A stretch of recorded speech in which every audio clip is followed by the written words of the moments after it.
हरे कृष्ण। तो हम देखेंगे कि जो आध्यात्मिक गुरु हैं उनकी पहचान कैसे करें। तो भगवत गीता में 4.34 इसमें भगवान बताते हैं,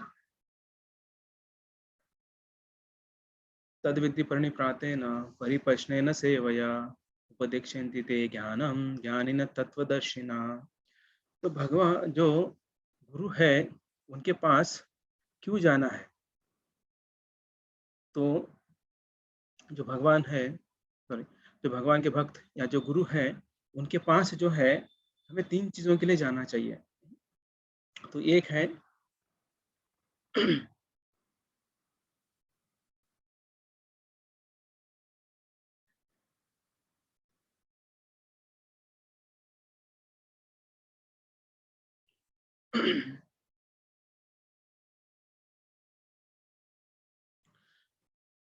तो गुरु के पास जाकर सत्य जानना चाहिए, जानने का प्रयास करना चाहिए। दूसरा है कि नम्र होकर जो है हमें जिज्ञासा करना चाहिए उनके पास, जो आध्यात्मिक जिज्ञासा करना चाहिए। और तीसरा जो है हमें उनकी सेवा करनी चाहिए। तो इससे जो है हमें गुरु से ज्ञान प्राप्त होता है और ये 3 चीज़ों के लिए हमें उनके पास जाना चाहिए, अन्यथा नहीं जाना चाहिए। तो देखेंगे कि भौतिक आसक्ति जो है वो क्या है? तो अभी आपसे प्रश्न है कि हमारे जीवन में बहुत सारे दुख हैं, तो उनका मूल कारण क्या है? कोई बताएंगे कि दुख का मूल कारण क्या है?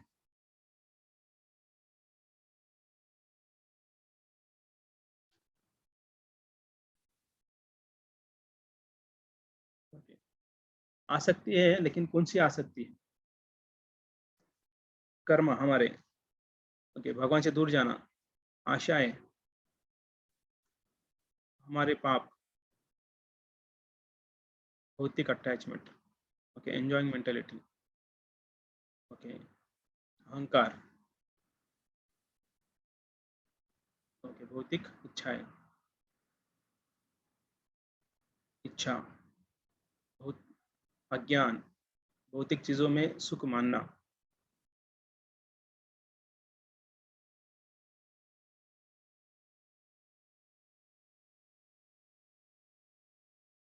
भौतिक अटैचमेंट, ओके, आलसी बना।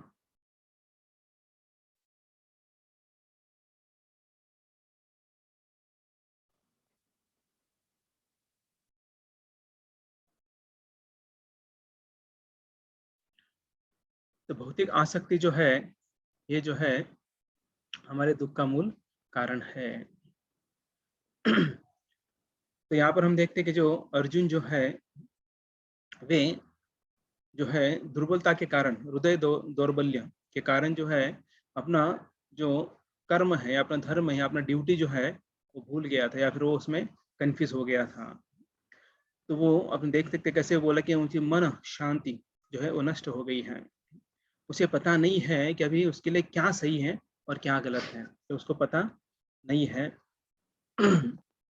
इसलिए जो है वो भगवान के पास जाता है और भगवान के पास जाकर जो है वे पूछ रहा है, इंक्वायरी कर रहा है कि इस शोक से, जो शोक उसे हो रहा है भौतिक आसक्ति के कारण, उससे मुक्त पाने की इच्छा वो व्यक्त कर रहा है।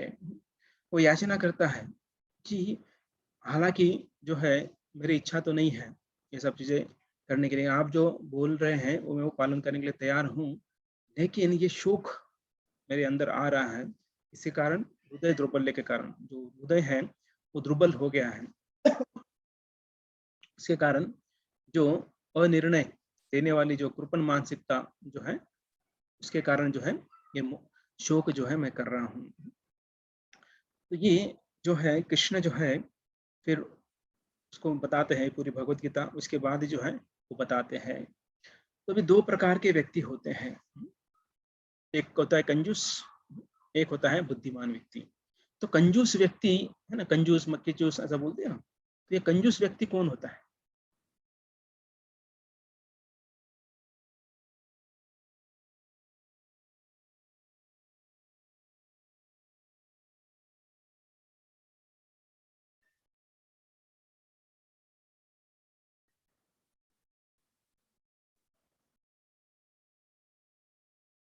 कंजूस व्यक्ति कौन? ये लोभी व्यक्ति।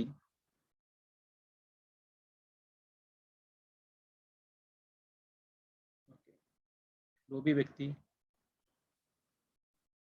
वेल्थ, सब अपने लिए यूज करें, जो भगवान की सेवा नहीं करता, भगवान को जो नहीं मानता, अहंकारी।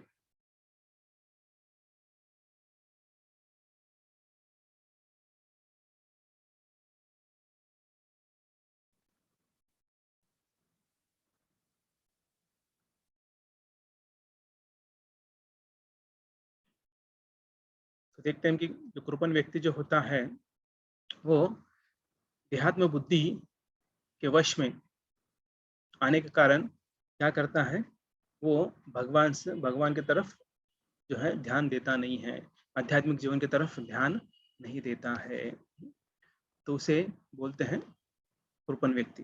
तो एक कारण हुआ। दूसरा कारण जो है वो है कि उसे लगता है कि खाना पीना मजा करना इसलिए ही ये जीवन बना हुआ है, तो उसके लिए लगाव रहता है। एक तो देहात्म बुद्धि। देहात्म बुद्धि मतलब क्या है कि वो देह और आत्मा को बुद्धि में लगाता है। तो ऐसा देहात्म बुद्धि वाला जो होता है वो जो है उसे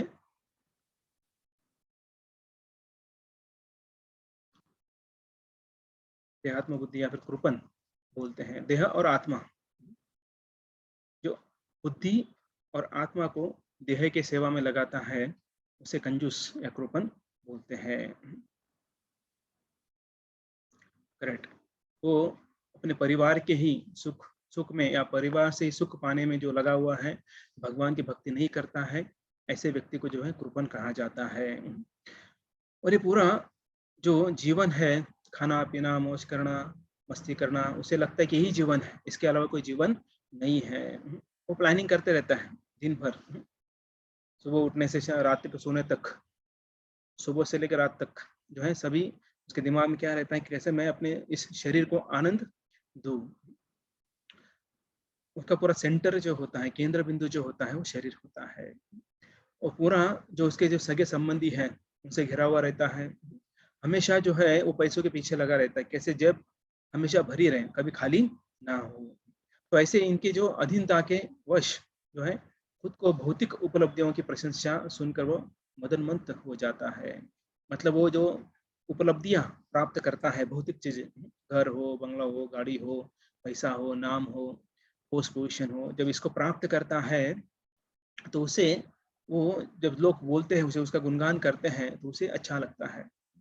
तो प्रशंसा सुनना और जो सगे संबंधी है उनके जो है आजू बाजू में रहना और अपने खुद के लिए मतलब सेल्फिश रहना, इसे जो है कंजूस बोलते हैं।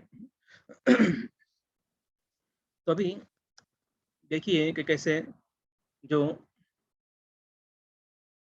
जो कंजूस व्यक्ति होता है ये वो भूल जाता है कि वो मृत्यु की तरफ जा रहा है। हालांकि उसे पता है, ऐसे नहीं कि पता नहीं है, लेकिन वो भूल जाता है कि ये जो जो कुछ भी है वो क्या होगा, एक दिन सब नष्ट हो जाएगा। फिर भी वो उसके पीछे भागते रहता है। और ऐसे जो टेम्पररी जो सुख का मार्ग है, जो अशाश्वत सुख का मार्ग है, वो वो एक्सेप्ट करता है। और जो परमानेंट सुख का मार्ग है, हमेशा हमेशा के लिए जहाँ पर सुख प्राप्त होता है, उससे वो दूर चला जाता है या उसकी तरफ ध्यान देता नहीं है।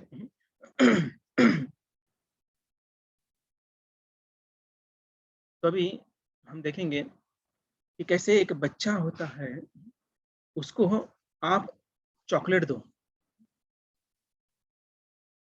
आप चॉकलेट दो और दूसरे हाथ में जो है 100 का नोट रखो, तो वो जो बच्चा है वो क्या लेगा, चॉकलेट लेगा या फिर 100 की नोट लेगा? आपको क्या लगता है?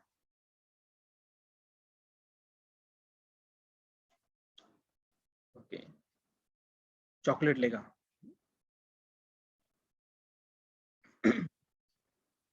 सभी चॉकलेट ही बोल रहे हैं।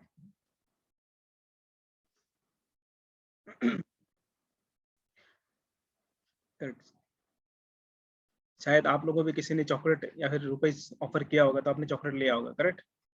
क्योंकि बच्चों को ये समझ नहीं है कि वो 100 रुपए में जो है ऐसे बहुत सारे चॉकलेट आ सकते हैं, लेकिन बच्चों को लगता है सिर्फ एक चॉकलेट ही लेना चाहिए।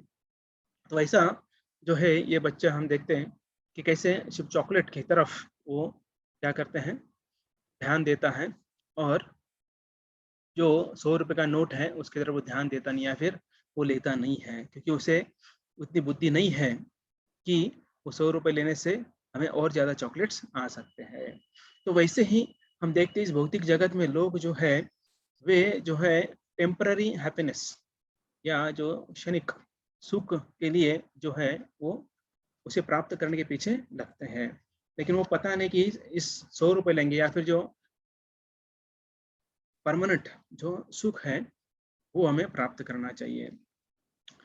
तो इसके कारण जो हम देखते हैं कि लोग जो है, अब चॉकलेट देखिए, अभी खाने में भी वो एक बड़ा चॉकलेट है, वो एटलीस्ट 1-2 घंटे में वो खत्म कर देगा, लेकिन उसके बाद क्या? उसके बाद का वो सोचता नहीं है। तो टेम्पररी और जो है तुरंत या क्षणिक सुख प्राप्त करने के लिए वो जो है उत्साही रहते हैं या फिर उसकी तरफ ही ध्यान देते हैं।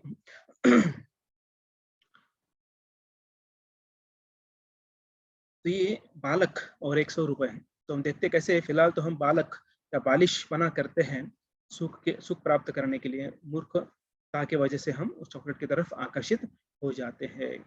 लेकिन जो है हमें पता होना चाहिए कि उस एक नोट में कहीं चॉकलेट छुपे हुए हैं। तो वो जो है वो कौन जानता है? ब्राह्मण जानता है। ब्राह्मण जानता है कि अगर वो भगवत भावना, तो कृष्ण भावना अगर विकसित करता है तो वो भगवत धाम वापस लौट सकता है और सभी समस्या का हल एक झटके में जो है वो खत्म कर सकता है। तो लेकिन हम बालिक के तरह यहाँ पर बाल बुद्धि का इस्तेमाल कर कर जो है हम इस भौतिक जगत में ही रह जाते हैं। तो अर्जुन के साथ जो है क्या हो रहा था? अर्जुन जो है वो धर्म का पालन कर रहा था, लेकिन फिर भी वो उलझन में क्यों फंसा था? देखिए, अर्जुन जो है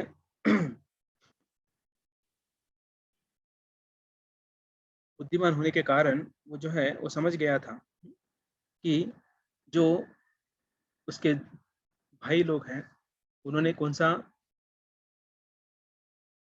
मार्ग अपनाया है, वो है गलत मार्ग है। तो बुद्धिमान व्यक्ति जो होता है हम देखते कैसे वो शाश्वत सुख प्राप्त करने के लिए ही पूरा जीवन जो है दे देता है। तो यहाँ पर हम देखते हैं कि जो अर्जुन है बुद्धिमान होने होने के बाद वो क्या समझ जाता है? अपने जो फैमिली है या परिवार है उसके प्रति आसक्ति और जो है उनको बचाने का जो इच्छा है, वही जो कारण है उसे कन्फ्यूज करने के लिए। वो एक ही कारण है जो उसे कन्फ्यूज कर देती है। तो ये बुद्धिमान होने के कारण उन्हें समझ में आ रहा है, अन्यथा उसे समझ में नहीं आता था। और हम देखते कैसे जो धृतराष्ट्र है, वो धृतराष्ट्र जो है किससे आसक्त था? अपने पुत्रों से जो है वो आसक्त था। वो खुद अंधा था, अंधा आसक्ति बोल सकते हैं हम ना। अंध आसक्ति का परिणाम जो है वो है दुख। तो हालांकि हाँ, किसी को लगेगा अभी ठीक है धृतराष्ट्र जो है अंधा है, इसके कारण जो है वो जो है आसक्त हुआ रहेगा, लेकिन हालांकि दिखता नहीं था फिर भी वो आसक्त था, क्योंकि हम उसे अंधा आसक्ति बोल सकते हैं। और वो जो है इसलिए परमिशन दे रहा था, जो उसके पुत्र जो दुर्योधन है, दुशासन है या फिर बाकी उनका पूरा टीम है, वो पूरा टीम जो है वो क्या कर रहा था? वो जो पांडव है उनके प्रति जो है दुष्ट दुष्ट व्यवहार जो है कर रहा था। तो उसे जो ये धृतराष्ट्र जो है वो क्या कर रहा था? परमिशन दे रहा था। इसके कारण सिर्फ आसक्ति के कारण, वो अपने पुत्रों से आसक्ति के कारण जो है वो क्या कर रहा था? उन्हें परमिशन दे रहा था।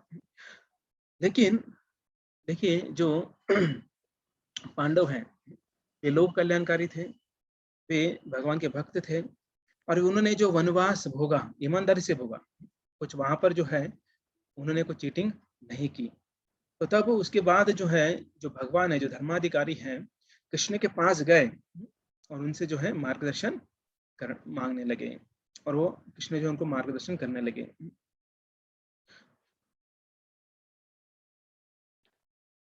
अभी देखिए यहाँ पर भगवान जो है वे चाहते थे कि क्या हो, कि धर्म की स्थापना हो। लेकिन जो कौरव है वो अधर्म का प्रतिनिधित्व कर रहे थे। तो यहाँ पर हम देख सकते हैं कैसे उनको जो कौरव है उन्होंने मारने का प्रयास किया, लेकिन जो भगवान की कृपा से वो बच गए। हालाँकि हम देखते हैं कुंती महारानी जो है ये सब बोलती हैं उनकी प्रार्थनाओं में कि कैसे आपने जो है हमें अलग-अलग समय, अलग-अलग जगह पर जो है हमें बचाया है। ये सब जो है वो बताती है या फिर वो अपनी प्रार्थनाओं में बोलती है। तो देखते हैं वनवास जो है वो भोगने के बाद, आने के बाद जो है कृष्ण के पास जाते हैं। कृष्ण जो है उनको जो है सभी ज्ञान देते हैं। हालाँकि जो है ये युद्ध जो है, जो कौरव और पांडव के बीच में हो रहा था, वो युद्ध नहीं था। तो फिर क्या था? अगर युद्ध नहीं था तो फिर वो क्या था? कौन बताएँगे?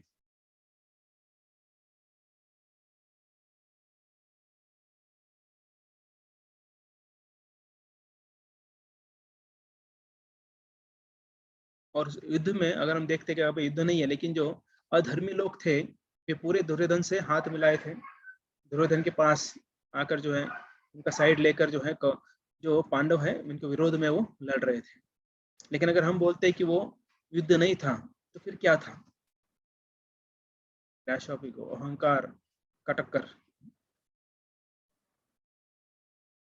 और क्या आपको क्या लगता है कि क्या था वो? अगर कोई बोलता है कि वो युद्ध नहीं था, तो फिर क्या था? ओके,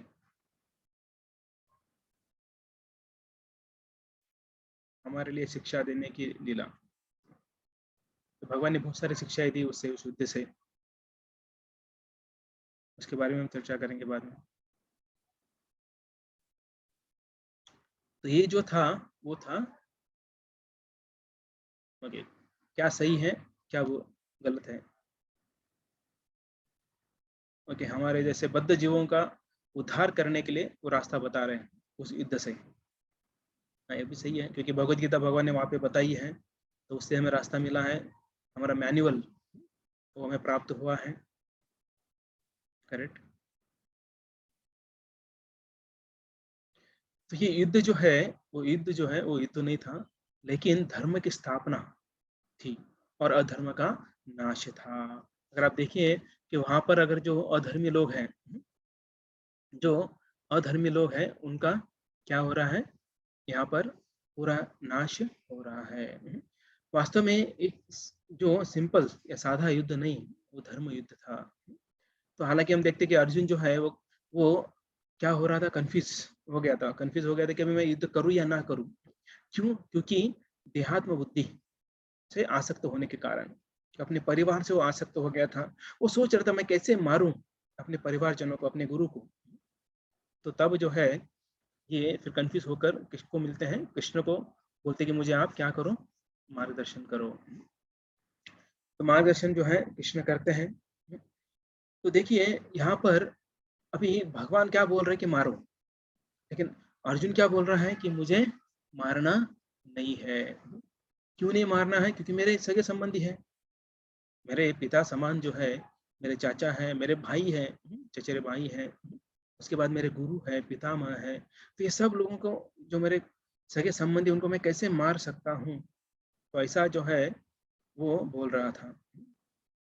अभी देखिए, अगर कोई एक पिता जो है वो दारू पिए हैं और जो उनकी वाइफ और उनकी बेटी जो है वो उनको रोकने का प्रयास कर रही है और बोल रही घर चलो, लेकिन घर आने के बजाय वो क्या कर रहे हैं, वो अपने पत्नी को और बेटी को मार रहे हैं। तो ऐसे समय एक लड़के को क्या करना चाहिए? एक लड़के को क्या करना चाहिए जब उसका पिता फुल दारू पिया हुआ है और जो है बहन और माँ को मार रहा है? तो ऐसे समय उस बेटे को क्या करना चाहिए? उसे पिता का पैर छूना चाहिए, आशीर्वाद लेना चाहिए क्योंकि वो पिता है ना।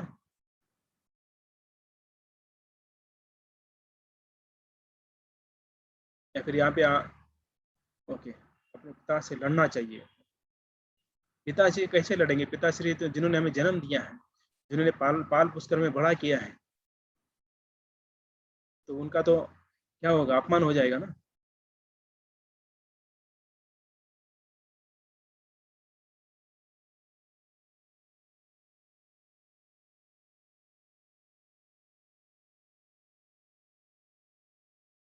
अच्छा, कोई कुछ बोल नहीं रहे, इसका मतलब ओके, समझाना चाहिए। अगर नहीं माने तो फाइट मारना चाहिए। ओके, रोकना चाहिए, संभाल के घर ले आना। वो संभालने के मूड में नहीं है, ज्यादा चढ़ गई उनको। ओके, ओके, बल का प्रयोग करना चाहिए, पुलिस कंप्लेंट करना चाहिए, समझाना चाहिए। पुलिस कंप्लेंट करने के तो आप लोगों में पुलिस लेके जाएगी, बेटे को भी, माँ को, बेटी को, सबको लेके जाएंगे वो।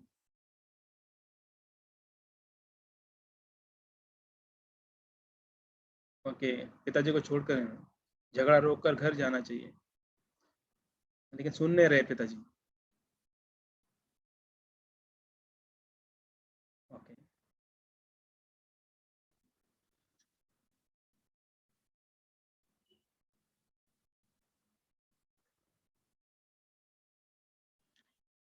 देखिए पिताश्री इधर फुल पिए हुए हैं।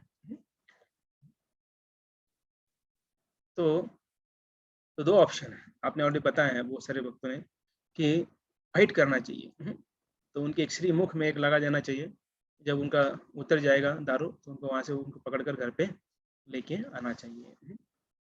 तो ऐसे ही जो इस दुख के सागर में जो अंध आसक्ति के कारण जो है यहाँ पर जो है इस भौतिक जगत में है, तो ऐसे को क्या करना चाहिए? गुरु का मार्गदर्शन लेना चाहिए। तो उसे इससे बाहर निकलना है, इस भौतिक जगत से, इस भवसागर से, तो उसे गुरु की आवश्यकता है। तो उसके लिए आलस नहीं करना चाहिए।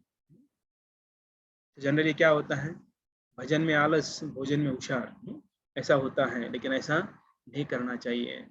तो हमें क्या करना चाहिए? तो गुरु के शरण जाना चाहिए। तो गुरु जो है आध्यात्मिक, जो गुरु का मार्गदर्शन और कृपा की आवश्यक होती है। तो ये आवश्यकता क्यों होती है? अभी हम देखेंगे कि आध्यात्मिक गुरु की परम आवश्यकता क्यों होती है। तो हम देखते हैं कि इस कभी कभी लोग जो है हमें चेतावनी देते हैं, बोले क्या, किसके पास जाने क्या जरूरत है, हम स्वतंत्र हैं, हम बुद्धिमान हैं, हम पढ़े लिखे हैं, तो हमें किसी और के सोच के अनुसार नहीं चलना चाहिए, तो हमें अपने सोच के अनुसार चलना चाहिए। तो हमारा जो स्वतंत्र है सोच का, फ्रीडम ऑफ थिंकिंग, वो किसी और को नहीं सौंपना चाहिए, फिर उसका अधिकार किसी को नहीं देना चाहिए। तो यहाँ हम, तो सबसे बेस्ट क्या हो गया, हम खुद सोचें और अपना जीवन आगे बढ़ाए। तो इसलिए जो है लोग जो है गलत मार्ग पर चले जाते हैं। तो ये हम देखते हैं बहुत बार ऐसा होता है कि लोग जो है, जो गुरु के पास आने के बजाय खुद को ही गुरु मान लेते हैं, खुद को ही भगवान मान लेते हैं, और खुद का जीवन जो है खुद ही जीना चाहते हैं। तो देखिए अभी यहाँ पर तो ऐसा बोला है, लेकिन अभी मेरा ये सवाल है कि आप जो है इस भौतिक जगत में किन किन लोगों पर आंखें बंद कर कर विश्वास रखते हैं? पूरा विश्वास है आपको,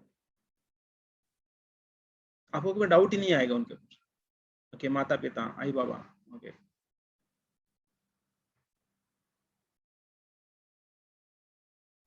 इनके अलावा डॉक्टर, गुरु, ओके, ट्रेन ड्राइवर, पापा, बेस्ट फ्रेंड।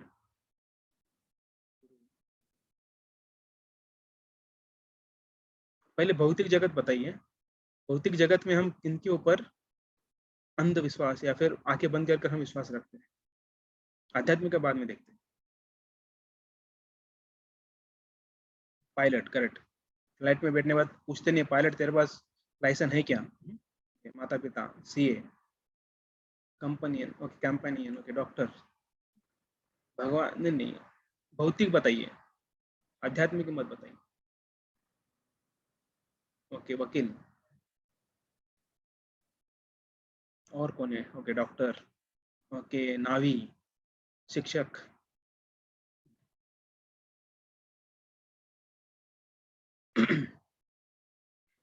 सही है। आप जो भी बता रहे हैं सबने सही बताया है कि हम ऐसे लोगों पर विश्वास रखते हैं। बैंक, बैंक में विश्वास रखते हैं। ओके, अच्छी बात है। दिवाला नहीं निकला तो अच्छी बात है। दिवाला निकल गया बैंक का तो फिर कुछ फायदा नहीं। तो देखिए डॉक्टर, डॉक्टर जो है लाल, पीले, नीले, सफेद, हरी जो गोली देते हैं, है ना, वो ले लेते हैं हम लोग।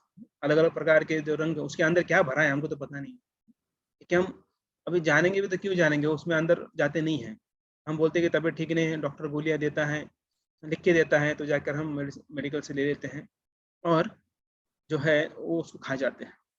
क्यों? क्योंकि हमें उसके ऊपर विश्वास है कि वो जो भी देगा उससे हमारा तबीयत ठीक हो जाएगा। तो ऐसे जो है ये हम देखते कैसे ये डॉक्टर के ऊपर हम विश्वास रखते हैं, डाउट नहीं लेते हैं कि अरे इनके पास जाएंगे तो ठीक होगा या नहीं होगा। हमारा विश्वास है इसलिए उनके पास जाते हैं। अगर विश्वास नहीं तो उनके पास जाएंगे ही नहीं हम लोग। विश्वास के कारण जो भी गोली देते हैं वो खा देते हैं। इसके बाद हम देखेंगे कैसे दूसरे व्यक्ति हैं जो हमें, बस का ड्राइवर है। तो बस का ड्राइवर जो है जब हम बस में चढ़ते हैं, देखिए उसमें तो जो बोर्ड लगा हुआ रहता है, अगर पूना से आप अगर बॉम्बे जा रहे हो, पूना से नागपुर जा रहे हो, तो आपको वहाँ पर जाना है। फॉर पूना से नागपुर है, तो आप बैठ गए उस गाड़ी के अंदर। आप चढ़ने चढ़ने के बाद तुरंत ड्राइवर को ये नहीं पूछते कि आपका ये दिखाओ, क्या लाइसेंस दिखाओ, ऐसा पूछते नहीं है हम लोग। तो ऐसा पूछते नहीं है और बैठ जाते हैं हम, और बैठकर जो है उनको विश्वास रखते हैं। और अभी बीच हम सो बहुत लोग हम देखते हैं कैसे अगर स्लीपर बस है तो सो जाते हैं, जैसे ट्रेन है। किसी वक्त ने बताया कि ट्रेन का जो है एग्जाम्पल बताया, तो ट्रेन ड्राइवर है तो वो जो है गाड़ी चला, रात को हम सो जाते हो, रात को जो है गाड़ी चलाता है और सुबह उठने के बाद जो है हम अपने स्टेशन पे पहुंच जाते हैं। तो हम कभी ऐसा सोचते नहीं है कि रात को कहीं दूसरी जगह ले गए तो, क्योंकि हमारा पूरा विश्वास उसके ऊपर होता है। तो वैसे ही बस ड्राइवर हैं, ट्रेन ड्राइवर हैं, पायलट हैं। आप में से किसी ने बताया पायलट हैं। पायलट तो पूरा प्रयास करता है, हाँ अगर कुछ हो गया तो बात अलग है, लेकिन पूरा प्रयास करता है कि सही जगह पर ले जाने का। तीसरा देखेंगे हम कैसे एक माता जो है, माता क्या करती हैं, बच्चों जो बच्चा है जो है उस माता के ऊपर, पिता के ऊपर जो है वो पूरा विश्वास रखता है कि माता ही बताती है कि पिता कौन है, जो दादा कौन है, दादी कौन है, भाई कौन है, बहन कौन है, ये सिर्फ माता बता सकती है। और माता ने जिसको बोला उसको ही वो मान लेगा, क्योंकि हम देखते हैं कि पहली गुरु जो है वो माता होती है। अगर माता बोलती है कि ये तुम्हारा भाई है तो भाई है, बहन है तो बहन है, अगर नहीं बोलती है तो फिर हम मानते नहीं है। दूसरा, अगर हम जब इनके पास जाते हैं, दाढ़ी करवाने जाते हैं या कटिंग करने जाते हैं, तो उनके ऊपर पूरा विश्वास रखते हैं। हालांकि उसके हाथ में वस्त्र रहता है, थोड़ा नीचे लग भी गया तो क्या होगा, लग गया तो उधर ही हम ढेर हो सकते हैं। तो हमारा विश्वास है कि वो हमें मारेगा नहीं, जान से मारेगा नहीं, इसलिए हम जो है उसके पास जाते हैं।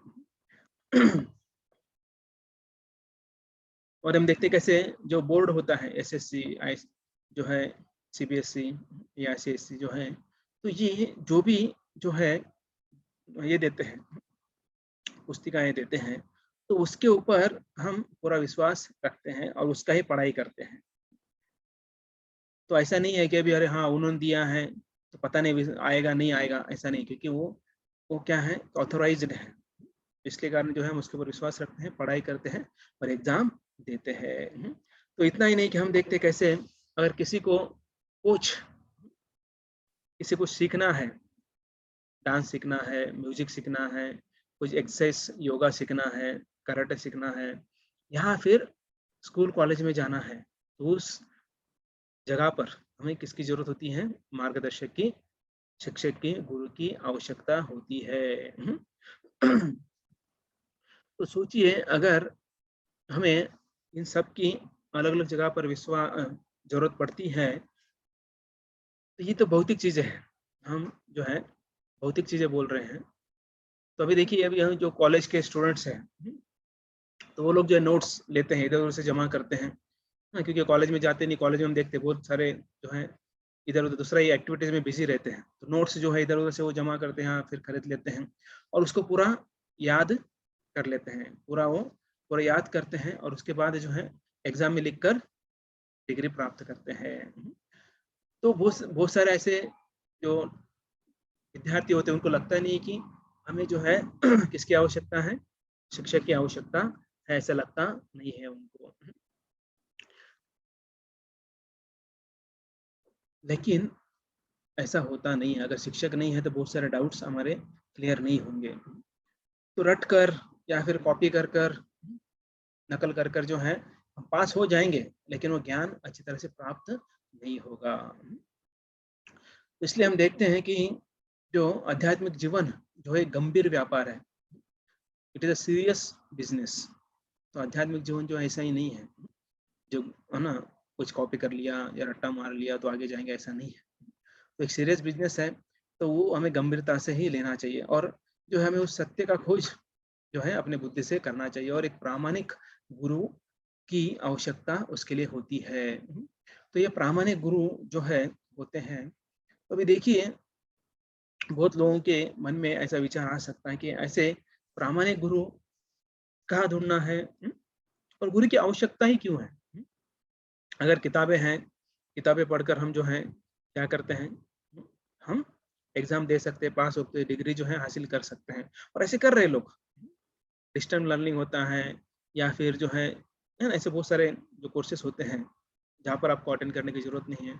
आजकल हम देखते हैं कि आप ये पढ़ाई करो घर पे ही और एग्ज़ाम दे दो, ऐसे ही बहुत सारी जगह पर होता है। तो आजकल ज़्यादा हो रहा है, हम देखते हैं कैसे ऑनलाइन एक तो समझ में भी नहीं आता है कि नहीं?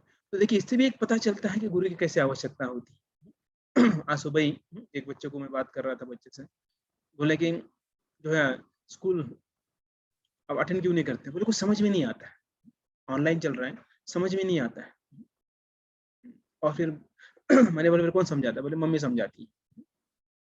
तो इसका मतलब देखिए कि ऐसा सिचुएशन हो गया है कि अभी इससे पता चलता है कि हमें जो ऑफ़लाइन गुरु हैं, ऑनलाइन गुरु की जो है इतना समझ में नहीं आता है। तो ऑफ़लाइन या फिर जो आमने-सामने बैठकर जो पढ़ाई करते हैं, पढ़ाते हैं, उनकी आवश्यकता होती है या फिर हमें तभी जो है हमारे से पूरे सवाल के जवाब या फिर अच्छी तरह से हम समझ पाएँगे जब हम आमने-सामने रहेंगे।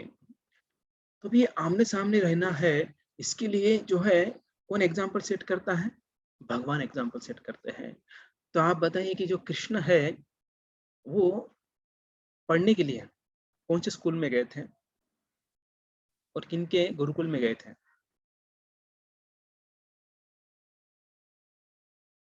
गुरुकुल मतलब वहाँ जाकर जो है वो रहे उधर ही रहते थे। उधर ही मतलब ओके संदीपनी ऋषि जो है करेक्ट संदीपनी मुनि के आश्रम में गए थे और वहाँ पर वो अच्छी तरह से ज्ञान प्राप्त कर रहे थे। सही, आप सबने सही उत्तर दिया है। संदीप और उनको उन्होंने गुरु बना लिया था। तो सोचिए कृष्ण भगवान है। थोड़ी देर पहले हमने व्यासदेव के बारे में सुना, जो कृष्ण है उन्होंने सब ज्ञान दिया है। कृष्ण ज्ञान देते हैं और अभी वही ज्ञान लेने के लिए वहाँ पर गए हैं। तो ये सही है गलत है? कृष्ण जो है सबको ज्ञान देते हैं और अभी यहाँ पर वो किसी और के पास ज्ञान लेने के लिए गए हैं। सही है, सही है। भगवान जो है किसी और से ज्ञान ले रहे हैं, तो आप सही बोल रहे हैं सब कुछ। गलत होना चाहिए ना?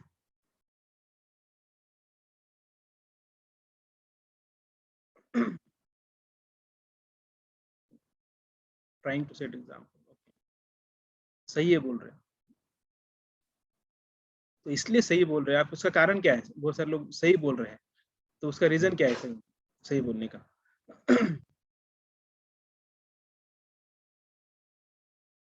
ओके, मनुष्य रूप में है इसलिए जा रहे हैं। ओके, ओके, एग्ज़ाम्पल सेट करने। ओके, परंपरा का निर्माण होता है उससे। Okay, everyone follows him. बिना गुरु के सद्गति नहीं मिलती, करेक्ट। गुरु चाहिए, करेक्ट। तो भगवान यहाँ पर एग्ज़ाम्पल सेट कर रहे हैं कि कैसे जो है गुरु की आवश्यकता जो है हमें होती है।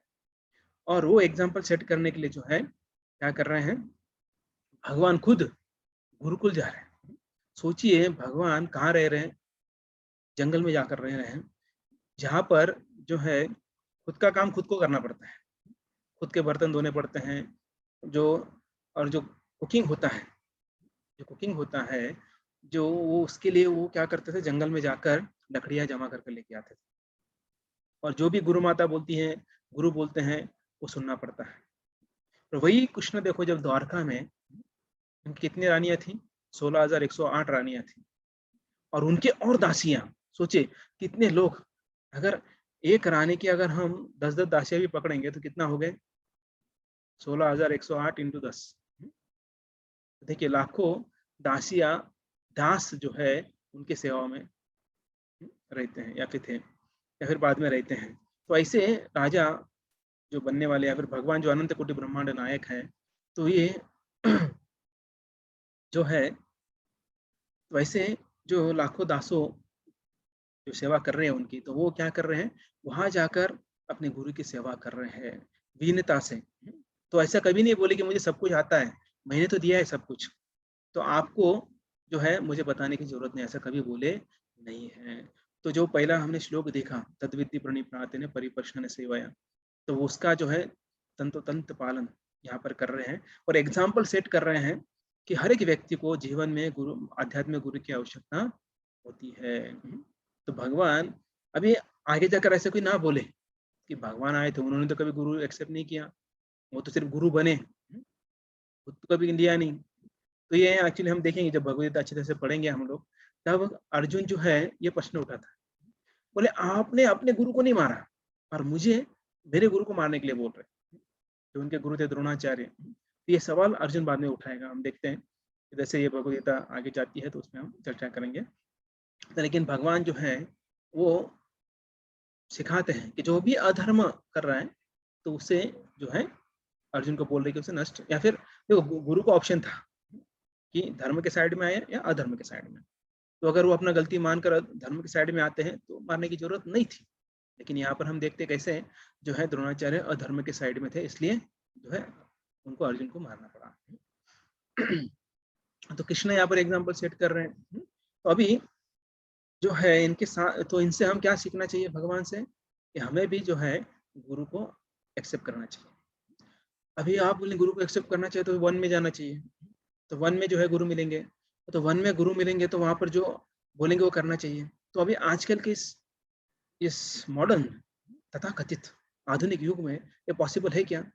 जंगल में जाकर हाँ, जो चूल्हा है, चूल्हे पर जो है कुकिंग करना है, तो धुआं आँखों में जाएगा, दिखाई नहीं देगा क्या कुकिंग हो रहा है वहाँ पर, अगर धुआं आँखों में जाता है तो। उसके बाद जो है गुरु जो बोलेंगे वो करना है, मतलब खुद के कपड़े धोना है या पूरा आश्रम जो है वो पानी से साफ नहीं करना है, गोबर जो है लेपना होता है। उसके बाद लकड़ियाँ तोड़ना है, लकड़ियाँ लाना है।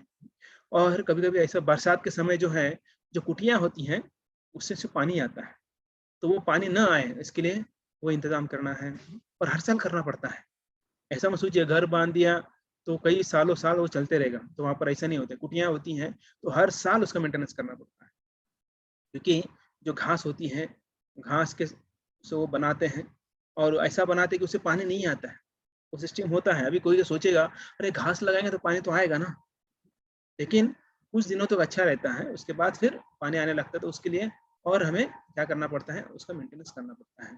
अगर आपको देखना है तो हम मायापुर लेके जाएँगे आप सबको, वहाँ पर गुरुकुल है, तो वहाँ पर ऐसी कुटियाँ हैं।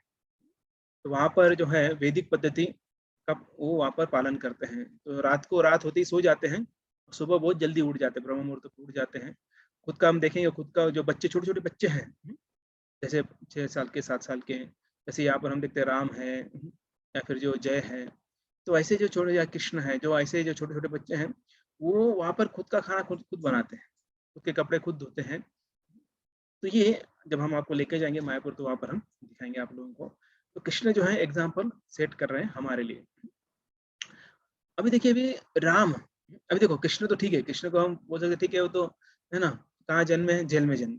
उसके बाद कहाँ गए? गोकुल गए। तो वहाँ पर तो गरीबी में रहे, तो उनको तो आदत थी। तो फिर वहाँ पर तो जो है वो क्या है, आदत होने के कारण उनको दिक्कत नहीं आई होगी। लेकिन राम जी का क्या? अभी राम जी जो है, वो उनके गुरु कौन थे राम जी के?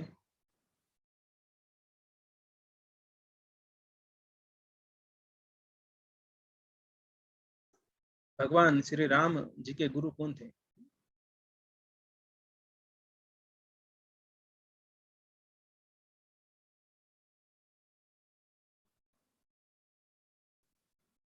बराबर, वशिष्ठ ऋषि थे।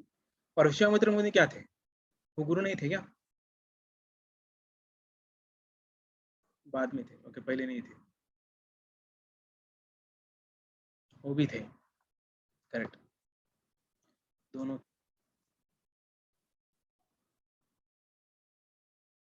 करेक्ट, सही है।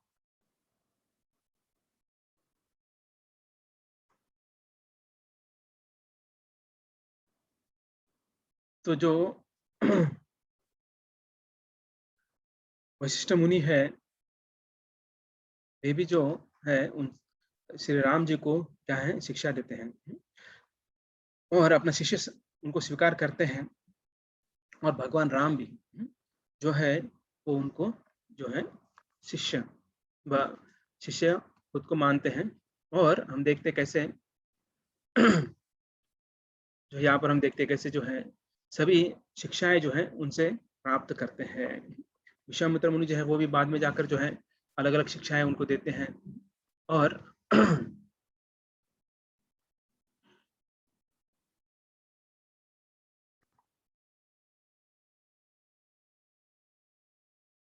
वैसे भगवान जो है जब मर्यादा पुरुषोत्तम बनकर आए, जब कृष्ण स्वयं आए, तो दोनों समय, दोनों अवतार के समय जो है भगवान क्या करते हैं, वे जो है गुरु का स्वीकार करते हैं। तो अभी ये गुरु का हमने देखा कि कैसे आध्यात्मिक जो है मार्ग में आगे बढ़ने के लिए गुरु की आवश्यकता है। तो इसके पहले हमने देखा कि कैसे भौतिक जगत में भी हर एक चीज में आगे बढ़ने के लिए, हर एक जो विषयों का ज्ञान प्राप्त करने के लिए हमें इसका आवश्यकता होती है, गुरु की आवश्यकता होती है, एक मार्गदर्शक की आवश्यकता होती है। तो लोग बहुत बार बोलते हैं, आध्यात्मिक गुरु की क्या जरूरत है? हमें तो पता है, क्या पता है? मरते समय भगवान का नाम लिए तो भगवत धाम चले जाएंगे। तो अगर ये पता है, तो इसलिए उनके जो मार्गदर्शक आध्यात्मिक गुरु के पास जाते नहीं हैं, तो फिर हम भौतिक जगत में कुछ सीखने के लिए उनके पास क्यों जाते हैं? तो सिंपल लॉजिक है, अगर हम भौतिक जगत में छोटे-छोटे चीज़ों के लिए, बड़े-बड़े चीज़ों के लिए अगर हम वो ज्ञान प्राप्त करने के लिए, सीखने के लिए अगर हम उनके पास जाते हैं, मार्गदर्शक के पास, गुरु के पास, कोच के पास जाते हैं, तो फिर अध्यात्म के लिए इतना हम आलस क्यों करते हैं? तो हमें आलस नहीं करना चाहिए। हमें, जैसे आज गुरु पूर्णिमा भी है, तो गुरु के आशीर्वाद से ही, कृपा से ही, मार्गदर्शन से ही हम भगवान को प्राप्त कर सकते हैं। तो ये आवश्यकता आध्यात्मिक गुरु की जो है होती है। इस भवसागर से मुक्त होना है, तो आध्यात्मिक गुरु की आवश्यकता है। तो गुरु के बिना हमें भगवान प्राप्त नहीं होते हैं।